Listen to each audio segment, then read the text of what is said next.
নমস্কার আমার প্রিয় সকল ভারতবাসী। আপনাদের সাথে ভারত সরকারের একটি অত্যন্ত গুরুত্বপূর্ণ আপডেট নিয়ে আলোচনা করব।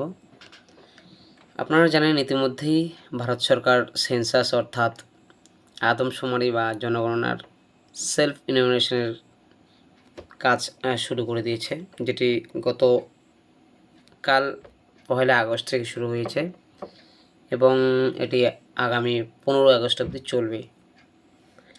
সেলফ ইনুমারেশন কি, সংক্ষেপে আমি জাস্ট বলবো। সেলফ ইনুমারেশন হচ্ছে ভারতের জনগণনার জন্য সরকারি স্বগণনা একটি পোর্টাল, যেখানে নাকি ভারত সরকার সাধারণ মানুষকে গণনার আগেই তাদের নিজেদেরকে ডিজিটালভাবে তাদের নিজস্ব বিবরণ পূরণ বা জমা দেওয়ার একটি সুযোগ দেয়। এই জনগণনা কি, জনগণনা বিষয়টি আমি যারা এ বিষয়ে জানেন তারা তো খুব ভালো, যারা জানেন না তাদেরকে সিম্পল জাস্ট সংক্ষেপে এ বিষয়ে একটু আলোচনা করব। জনগণনা 1948 সালের জনগণনা আইন অনুযায়ী এটা পরিচালিত হয়, এটা আজকের থেকে নয়। যদিও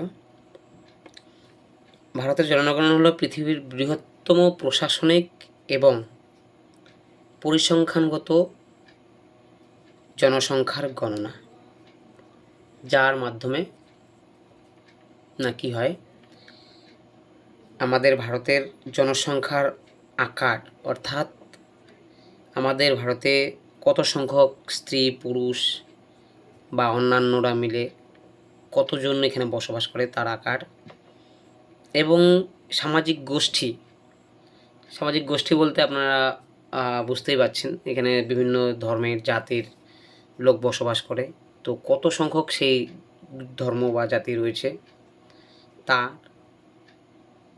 এবং তারা যে বসবাস করে সেই আবাসন বা কত সংখ্যক ঘর রয়েছে, বাড়ি রয়েছে, তার একটি তথ্য সংগ্রহ করা হয়।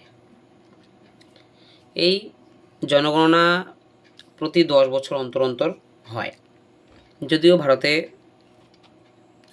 2011 আদমশুমারি বা জনগণনা হয়েছিল, তারপরে আর হয়নি এখন অবধি, যেটি 2022 বা 21 হওয়ার কথা ছিল, কিন্তু সেই সময় ভারতে বা বিশ্বজুড়ে করোনার থাকাকাল জন্য, করোনার একটা প্রভাব পড়ার জন্য সেটি হয়ে ওঠেনি। তো দীর্ঘ বছর পরে আজকে ভারতে সেই জনগণনার কাজ শুরু হয়ে গেছে। এটি ভারতের রেজিস্ট্রার জেনারেল ও জনগণনার কমিশনারের কার্যালয় দ্বারা পরিচালিত হয়। এটা কে আয়োজন করেন, নাকি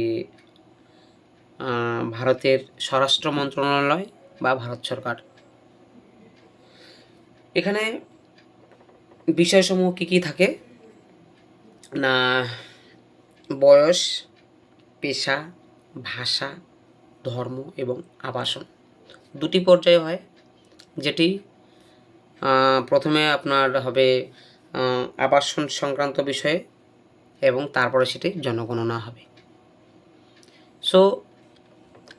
জনগণনা বিষয়ে আপনারা বুঝতে পারছেন কি। যদি কারো কোনো কিছু বুঝতে বা অসুবিধা হয় আমাকে অবশ্যই কমেন্টে জানাবেন। ধন্যবাদ। বন্দে মাতরম।